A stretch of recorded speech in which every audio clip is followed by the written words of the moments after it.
Bismillahirrahmanirrahim. Assalamualaikum warahmatullahi wabarakatuh. Perkenalkan, nama saya Sarah Octavia dengan NIM 2014070046 dari kelas PGMIB pada semester 4. A'udzu billahi minasyaitonir rajim. Bismillahirrahmanirrahim. Laisal birra an tuwallu wujuhakum qibala masyriqi wal maghrib, walakinnal birra man amana billahi wal yawmil akhir wal malaikati wal kitabi wan nabiyyin wa atal mala ala hubbihi dzawil qurba wal yatama wal masakin wa ibnas sabil was-sa'ilina wa fir riqab wa aqamas salata wa atuz zakah wal mufuna bi ahdihim iza ahadu was-sabirina fil ba'sa'i wad dara'i wa hinal ba'si ulaika allazina sadaqu wa ulaika humul muttaqun. Shadaqallahul azim. Kemudian lanjut ke artinya Al-Baqarah ayat 177 tersebut. Kebajikan itu bukanlah menghadapkan wajahmu ke arah timur dan ke barat, tetapi kebajikan itu ialah yang dimaksud kebajikan orang yang beriman kepada Allah, hari akhir, malaikat-malaikat, kitab-kitab, dan nabi-nabi, dan memberikan harta yang dicintainya kepada kerabat, anak yatim, orang miskin, orang-orang yang dalam perjalanan, dan orang-orang yang meminta-minta, dan untuk memerdekakan hamba saya, yang melaksanakan sholat dan menunaikan zakat, orang-orang yang menepati janji apabila berjanji, dan orang-orang yang sabar dalam kemelaratan, penderitaan, dan pada masa peperangan. Nah, jadi dapat kita simpulkan bahwa Quran Surat Al-Baqarah ayat 177 ini adalah kebajikan tidak terletak pada menghadapkan wajah ke arah timur dan ke arah barat, tetapi kebajikan ialah memiliki iman yang benar, yakni kepercayaan yang terhunjam dalam hati, diucapkan dengan lisan, dan dibuktikan melalui amal perbuatan. Ciri-ciri iman yang benar menurut Al-Quran Surat Al-Baqarah ayat 177 ini adalah sebagai berikut. Yang pertama, beriman kepada Allah, kemudian beriman kepada hari kemudian, para malaikat, kitab-kitab Allah, para nabi. Kemudian yang kedua ada memberikan harta yang dicintainya kepada kerabatnya, anak-anak yatim, fakir miskin, musafir. Yang dimaksud dengan musafir di sini adalah yang memerlukan pertolongan. Kemudian orang-orang yang meminta-minta, memerdekakan hamba saya. Yang ketiga, mendirikan salat. Yang keempat, menepati janji bila berjanji dan bersabar dalam kesempitan, penderitaan, dan dalam peperangan. Kemudian ayat ini merupakan kisah nyinyiran kaum Yahudi yang mempertanyakan seputar pemindahan kiblat ke Masjidil Aqsa. Lalu dalam ayat ini Allah menegaskan bahwa kebaikan hakiki itu yang pertama, keimanan harus 100%. Ditunjukkan bahwa keimanan hanya kepada Allah semata. Tidak boleh ada keraguan, 100% harus yakin. Hal ini dapat dicapai dengan syarat. Yang pertama, dilandasi dengan ilmu, karena jika tidak didasari ilmu, maka iman kita akan goyah. Yang kedua, dibuktikan dengan ikhtiar mengerjakan perintahnya. Yang ketiga, bebas dari segala kesyirikan. Kemudian selanjutnya, hal yang dapat dicapai berikut. Yang kedua ada mengimani adanya hari akhir. Konsekuensinya adalah harus mempersiapkan bekal untuk hidup di akhirat. Beramal dengan ikhlas merupakan suatu penjagaan terhadap amal kebaikan, karena dunia adalah tempat menanam kebaikan yang harus dirawat agar kita bisa memanennya ketika hidup di akhirat. Jika tidak ikhlas akan sia-sia. Yang ketiga adalah beriman kepada malaikat. Diartikan bahwa kita harus yakin adanya malaikat pencatat yang senantiasa mengikuti kemanapun kita melangkah. Oleh karenanya, memperbanyaklah istighfar agar kejelekan dan dosa kecil yang tercatat dapat terhapus.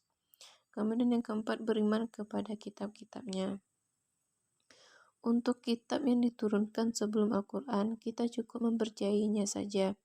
Namun untuk Al-Quran tidak cukup mempercayainya dan membacanya saja, melainkan juga harus melanjutkan dengan memahami, mempelajari, menghafalnya, dan mengajarinya.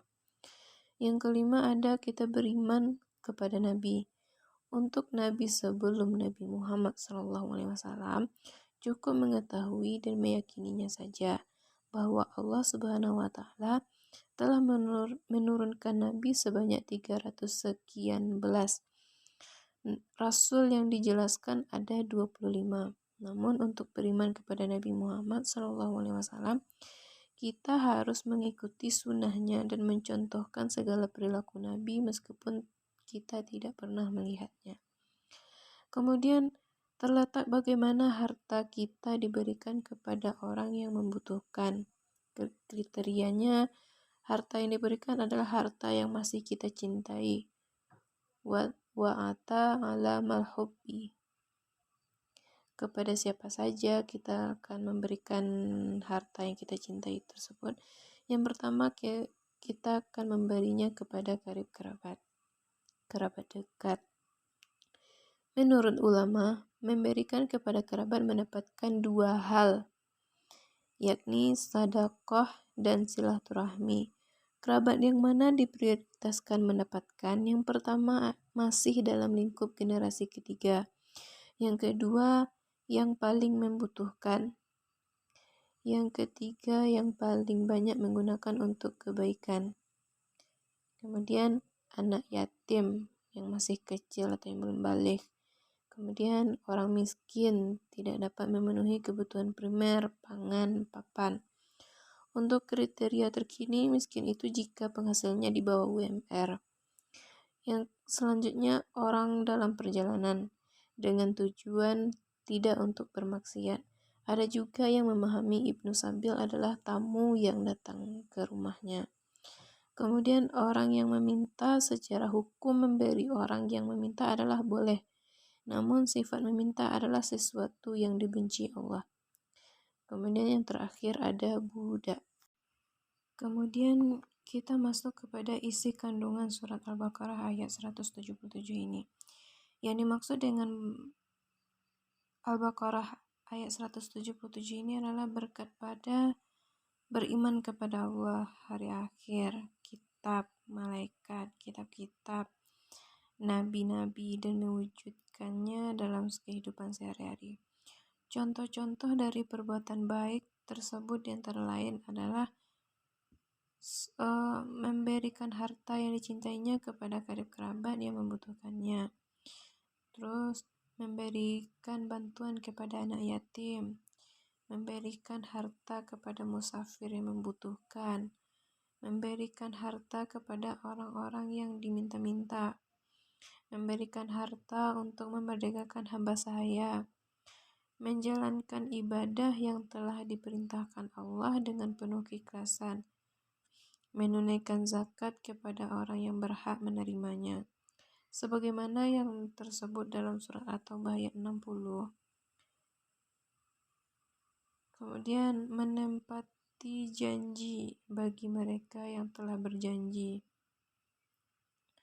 Akan tetapi, terhadap janji yang bertentangan dengan hukum Allah atau syariat Islam, seperti janji dalam perbuatan maksiat, maka janji itu tidak boleh atau haram dilakukan. Nilai amal soleh sangat erat dekat dengan iman. Sebaliknya, amal soleh bila tidak didasarkan pada iman atau bukan karena Allah, maka dosa itu tidak bisa dilakukan dengan amal soleh sebesar apapun perbuatan-perbuatan yang dilakukan. Tidak akan bernilai atau tidak akan berpahala atau bahkan sia-sia. Al-Quran dalam hal ini menyatakan sebagai berikut.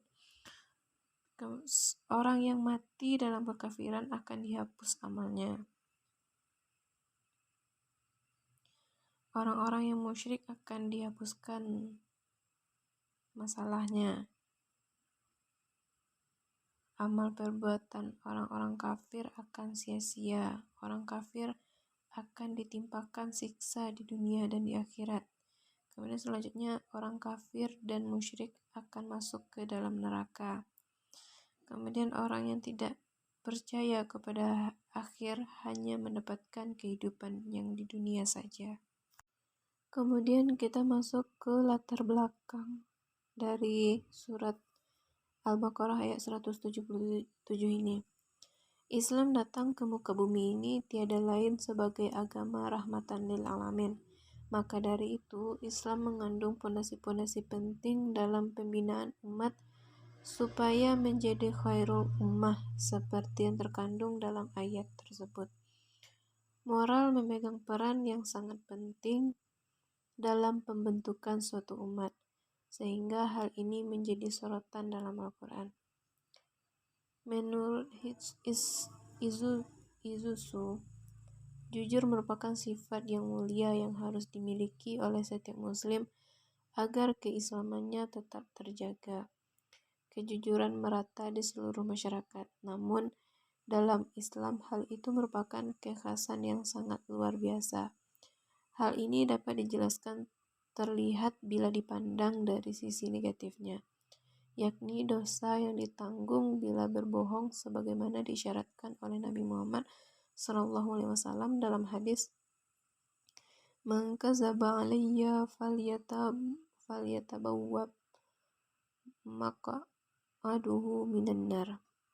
Ketika Al-Quran menggunakan kata sadaqah untuk memberi yang berawal kata sidik yang berarti benar atau jujur, timbul pertanyaan, apa hubungan memberi dengan jujur atau benar? Begitu pula dengan kata khazab yang artinya berbohong atau dusta sebagai lawan kata sidik, merupakan perbuatan tercela seperti menghardik anak yatim, melarang orang untuk memberi makan orang miskin, melalaikan sholat, riya, dan tidak mau menolong orang lain dengan barang yang berguna. Kriteria pendusta ini diabadikan dalam Al-Quran dalam surat Al-Ma'un ayat 1-7. Adapun pemeliharaan kata sidik ini dikarenakan keunikan yang dimilikinya seperti telah dijelaskan sebelumnya. Setelah ditelaah bahwa kata sedekah atau memberi itu adalah bukti keimanan seseorang, sehingga terdapat hubungan yang tidak dapat dipisahkan antara keimanan seseorang dengan memberi.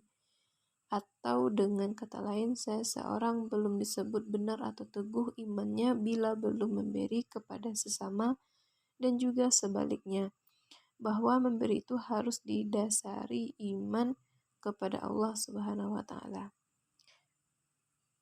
Masalah kemudian, masyarakat yang awam lebih mengenal sifat suka memberi itu dengan dermawan dan jujur.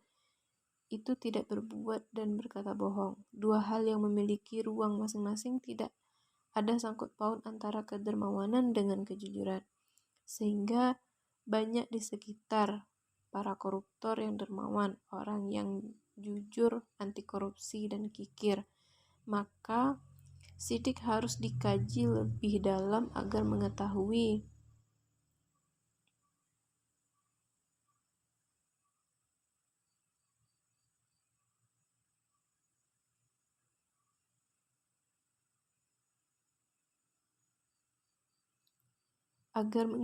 maknanya secara komprehensif.